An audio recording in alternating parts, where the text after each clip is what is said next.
Hello and welcome to Newsday. I'm Steve Lai, reporting live from Singapore. These are our top stories. The adult film star Stormy Daniels gives evidence in Donald Trump's hush money trial in New York.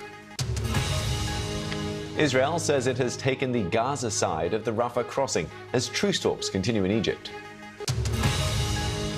Long delays at airports in the UK due to an outage affecting passport e-gates at the border.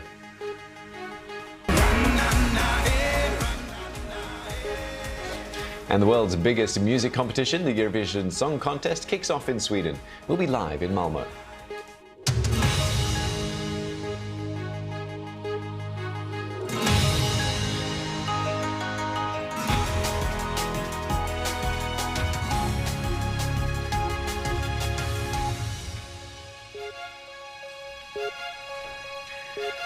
Hello and welcome to Newsday. Now you might notice things looking a little different across BBC News today, but our dedication to keeping you informed certainly hasn't changed. So let's start this hour in New York, where Donald Trump sat through lurid claims in court during his trial over an alleged hush money payment to an adult film star. Stormy Daniels, Miss Daniels, who was giving evidence in person, went into explicit detail about her alleged sexual encounter with Mr. Trump.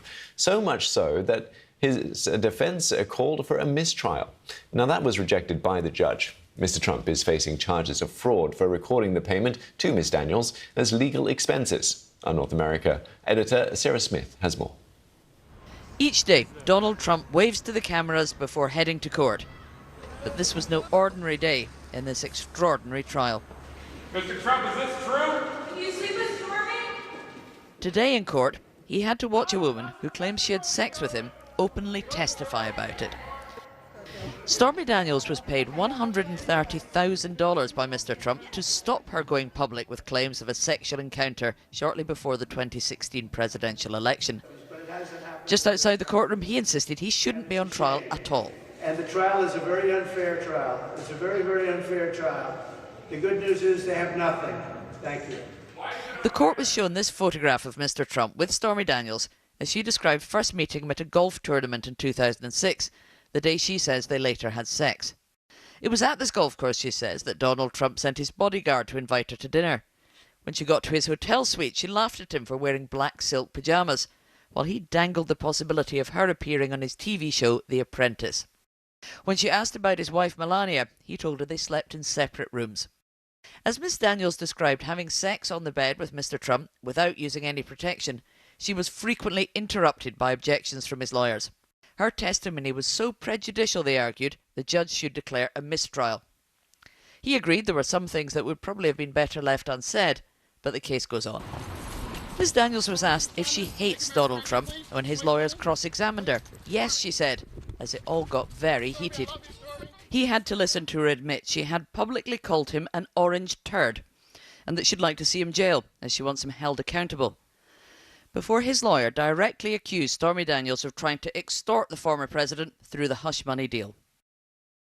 Earlier today, Mr. Trump posted on social media, "I've just recently been told who the witness is today. This is unprecedented. No time for lawyers to prepare.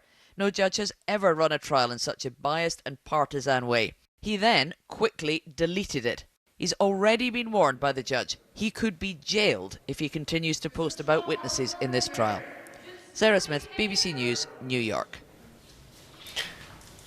In another case involving the former US president, a Florida judge has indefinitely postponed Donald Trump's criminal trial over his alleged mishandling of classified documents. The former president had been scheduled to go on trial on May 20th, but the district judge said that was not possible because of the number of pretrial motions before the court. A new date for the start of the federal trial has not been set. Now, the United Nations says Israel is not allowing humanitarian aid and workers into Gaza through the Rafah crossing after its forces took control of the Gaza side of the border with Egypt. Hamas has warned that the Israeli incursion there aims to undermine efforts to secure a ceasefire. Last night, Hamas announced it had accepted proposals drawn up by international mediators, but the deal was rejected by Israel as far from meeting its core demands. Paul Adams reports from Jerusalem. A deal may now be tantalizingly close, but in Rafah, Israel's military pressure is relentless.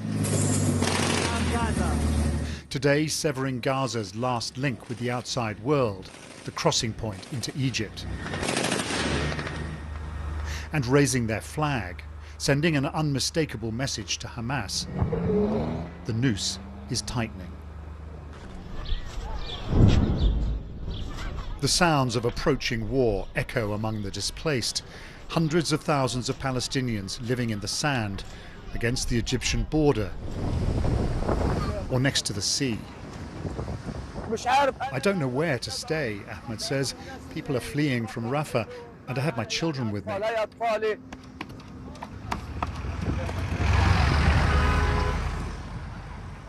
Gazans have been on the move since yesterday morning, heeding Israel's latest warnings, not knowing if the coming days will bring relief or despair. After what we've witnessed, they've said multiple times that there will be a ceasefire, but we're frustrated and we have no hope. There's no big hope, only a small one. For aid agencies already struggling to cope, the prospect of a full-scale Israeli operation in Rafah is alarming. As the operation will progress, we will lose progressively more areas to the fighting. And I'm afraid that this will also affect our warehouses, health facilities, hospitals, and the very, very few sites where we have the ability to give medical support. For the families of Israeli hostages, these are also moments of acute anxiety. John and Rachel's son Hirsch was abducted and badly injured on October the 7th. No sign of life until this Hamas video 2 weeks ago. His parents now just daring to hope. When we heard the news that maybe there's a deal, we were cautiously optimistic. And we remain cautiously optimistic. It's scary to have military actions going on. There are innocent civilians, including our son. We just need this to come to an end, and we need the mediators on all sides and the two main parties to just sit in the room and hammer this out and don't come out of the room without a deal.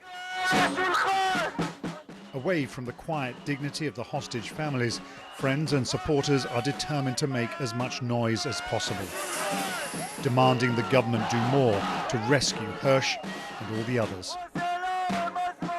These Israelis protesting in the heart of Jerusalem tonight feel that a deal to end this terrible war has never been closer. And so as they protest close to the Prime Minister's official residence, their demands are becoming more and more urgent. Israel's defense minister says the Rafah operation won't stop until Hamas is eliminated or the hostages start to return. Talks are continuing, a successful outcome still far from guaranteed. Paul Adams has more on what we know about those talks in Cairo and how they are likely to develop, considering Israel's operation in Rafah.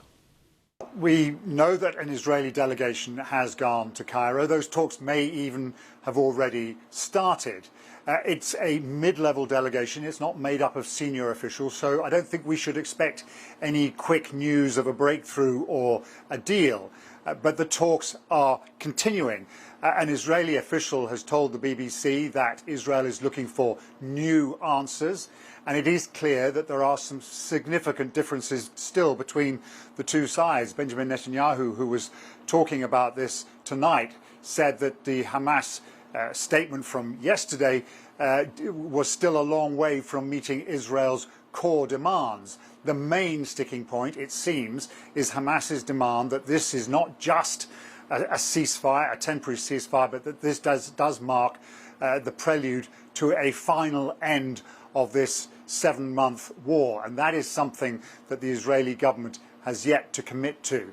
As for the operation in Rafah, well, we've seen it achieving its first major objective, the capture of the Rafah crossing, and that is significant. Washington, it is thought, does not perhaps object to this particular limited objective, provided it doesn't go any further and we do not see the sudden appearance of mass of civilian casualties. That, for Washington, seems to remain a red line. Away from the Middle East, and the Ukrainian security service says it's foiled a Russian plot to assassinate President Zelensky. 2 colonels have been detained, suspected of passing on secret information to Russia's security agency, the FSB. Our Ukraine correspondent, James Waterhouse, says Mr. Zelensky has not commented on the plot. Well, there's been no mention by President Zelensky in his evening address about this latest attempt or this plot against his life, which suggests how routine such attempts have become. But his intelligence service has been very keen to talk up these 2 arrests of 2 serving colonels in the country's security service, which is responsible for keeping officials safe. The allegations they face are lengthy, including being hired as moles by Russia's security service, the FSB, before the full-scale invasion, where there were meetings overseas, where there were large sums of money exchanged. It's alleged they tried to recruit some of President Zelensky and his top officials' security guards who might be willing to kidnap and kill them. It's alleged that they brought several weapons to Kiev to carry out an attack, including anti-personnel mines, drones, explosives, and at the very least this looks like quite the infiltration into President Zelensky's inner circle. But what the security service here are saying is that they've monitored it throughout and they got ahead of it. But this is a wartime leader, we must remind ourselves, who is willing to travel around the country and who faces very real risks on a daily basis. I don't think he'll be put off by this latest attempt, but it just shows the attempts that Russia allegedly is willing to carry out alongside what it's trying to do on the battlefield. Meanwhile, Vladimir Putin attended a familiar ceremony today as he was sworn in for the 5th time as Russia's president. Mr. Putin has been in power since the turn of the century and is now beginning an unprecedented new 6-year term after winning 88% of the vote. At a lavish ceremony in the Kremlin, he was unapologetic about invading Ukraine, although he conceded that Russia was going through a difficult period. Our Russia editor, Steve Rosenberg, was there. In Russia, times change. Vladimir Vladimirovich Putin. But the leader stays the same.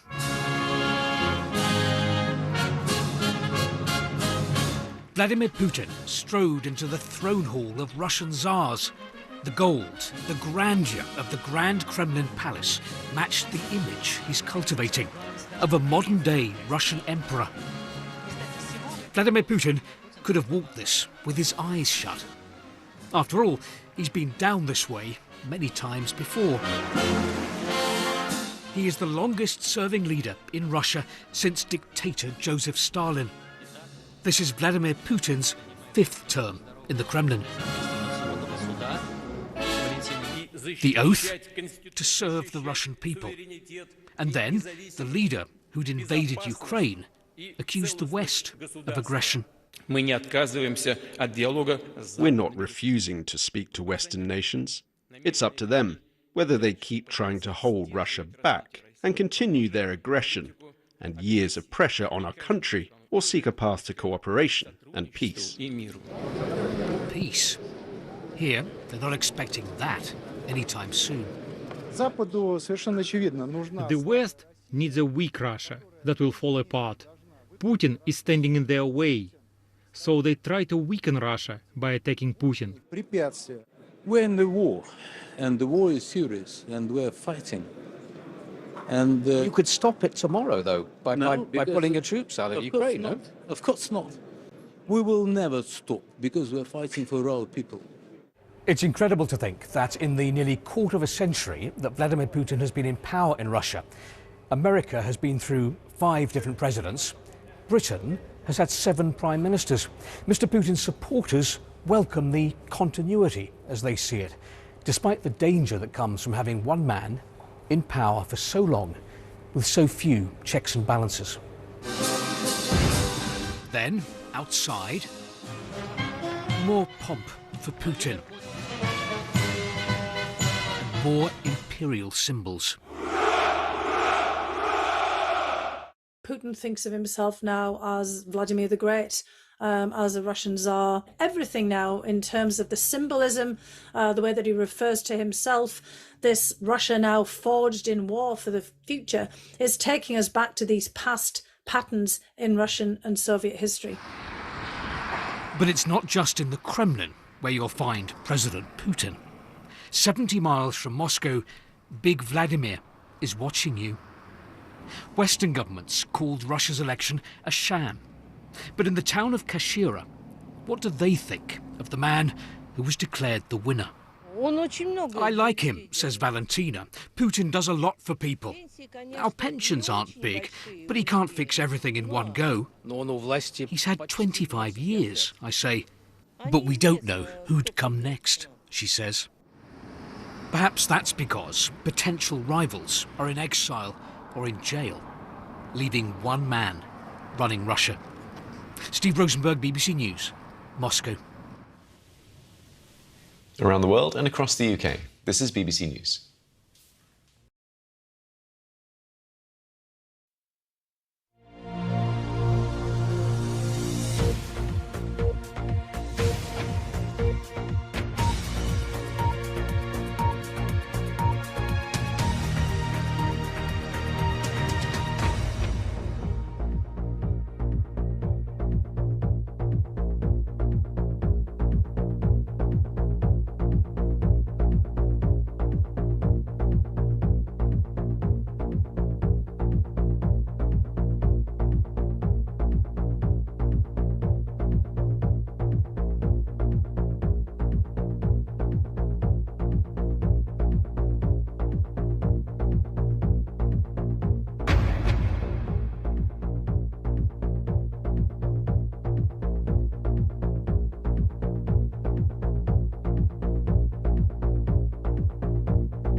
Now, airports across the UK are suffering a nationwide failure of passport e-gate systems. Passengers have been reporting long queues to get to passport control at airports including Manchester, Gatwick and Heathrow.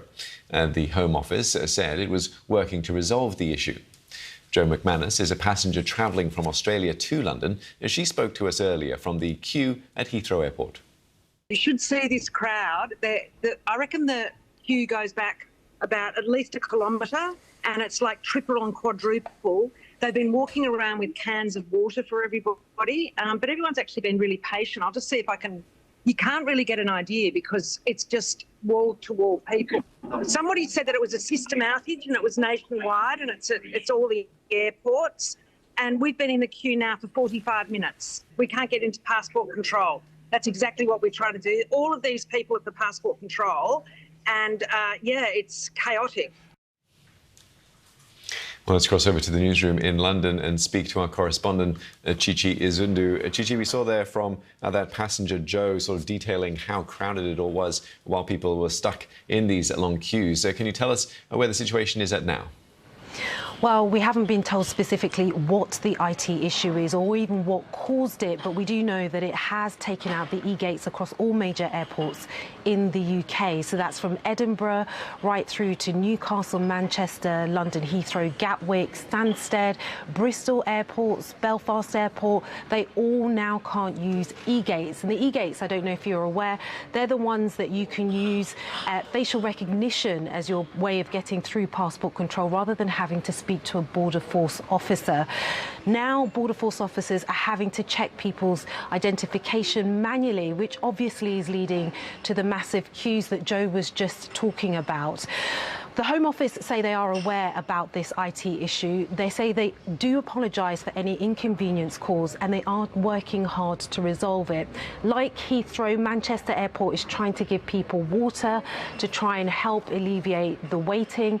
And they say actually that they will waive car parking fines, any excess car parking fines that people might incur as a result of having to wait in the queue. But as yet, as far as we know, there are still outages at border force e-gates around the UK airports and potentially also some rail ports that have e-gates as well.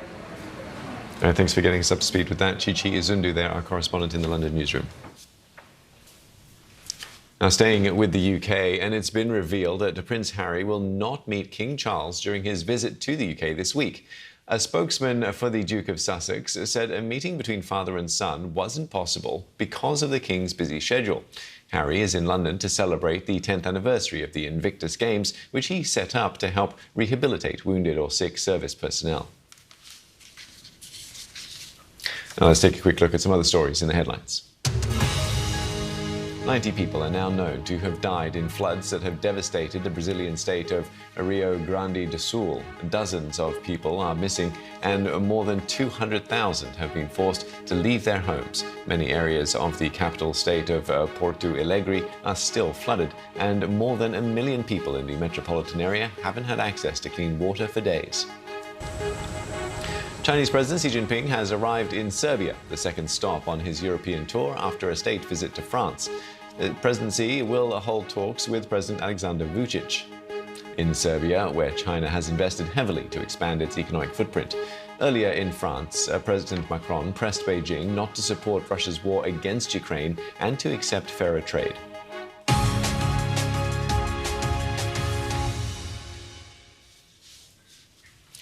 Now to the Eurovision Song Contest. The world's biggest music competition has kicked off in the Swedish city of Malmö. 15 countries have performed in the first semi-final. A warning in the following story: there will be flash photography and strobing lights. And Croatia, Ukraine, Finland are among the first 10 countries to have qualified for the grand final on Saturday. And Ireland's entry, Bambi Thug, has become the first Irish Eurovision Song Contest finalist since 2018. There'll be another semi-final on Thursday, where 16 more countries will compete. But the contest is taking place amid protests against the Gaza war. Former Swedish Eurovision contestant Erik Saade was not competing and had a keffiyeh symbol, commonly used by people who want to show their support for Palestinians, on his arm as he performed his 2011 entry, Popular. Now for more, let's speak with Eurovision expert and journalist Callum Rowe, who's in Malmö for us. Callum, first just quickly put in context the significance of the Eurovision Song Contest. Yeah, good evening. This Eurovision Song Contest, I mean, first of all, is the most and biggest watched non-sporting event on the entire planet. More than 150 million people, not only across Europe, but worldwide, watch it. And it's been going for almost 70 years now. It's got longevity for a reason. People across Europe and indeed, like I say, the world love it. And it's a chance for people to come together and celebrate music and shared culture. So, yeah, it's not the biggest event in the world for nothing. Yeah, and Callum, does this year feel different, though, perhaps to others because of the ongoing wars in Gaza and Ukraine? The singing competition hasn't been able to stay clear of politics, has it? Yeah, Eurovision always does tend to kind of get itself tied up in politics, as best it tries not to. The fact that we're talking about the contentious inclusion of Israel shows that the headline just simply won't go away for contest organisers. I've been in Malmö for 3 or 4 days now, and I must admit I'm seeing more Palestinian flags than Israeli flags. That's one thing for sure. But I must admit I don't feel unsafe. There were some protests last week, some Quran burnings, and there's been some protests this week, and there are more protests planned later in the week. But the Swedish authorities seem to be on top of everything, and the Eurovision organisers might be mopping their brow at the moment because, like I say, things seem to be going off without a hitch so far. And politics aside, then, tell us a bit about the first semi-final that's just taken place. Yeah, we're just an hour or so after the first live semi-final. We've got another one on Thursday evening here in Malmö. But the first one, it's just great to have the music the centre of attention for 2 hours earlier on this evening. You mentioned Ireland's contestant Bambi Thug. They were sort of nowhere in the expectations of fans and experts and journalists and the bookmakers. And then they had their first rehearsal yesterday, and suddenly they became one of the top favourites to win the entire competition. Like we heard earlier, they haven't been in the final since 2018, so this is remarkable for Ireland. And it was just great to see everybody, like I say, coming together and celebrating the music. Croatia is another fan favourite. And the noise inside the arena tonight was almost unlike anything I've ever heard before at the contest. And tell us a bit more about the second semi-final that's going to be taking place on Thursday then. Who are the acts or the favourites that we should be looking out for? Well, yeah, I mean, I'll mention Israel. We've already talked about them, but their act, Eden Golan, is going to be singing a song called Hurricane in that semi-final. She's going to be towards the end of the show, so I suppose we'll find out a barometer of what the country's inclusion in the contest will be like. There may be some protests kind of inside the arena in the form of booing or just not making any noise at all from some fans. One of the big favourites, though, who was closing the show on Thursday's semi-final, is a young man called Joost Klein from the Netherlands. Okay, Callum, just quickly, who do you think your favourite is to win? I could really make a case for about 4 or 5. It's great this year that it's so open. Usually we know who's going to win, but if push comes to shove and you're asking for one country, it's Switzerland for me. All right, thanks very much, Callum, for speaking to us. Callum Rowe, journalist there in Malmo, covering the Eurovision Song Contest. Thanks for joining me here on Newsday. I'm Steve Lai, and I'll see you again soon. Bye for now.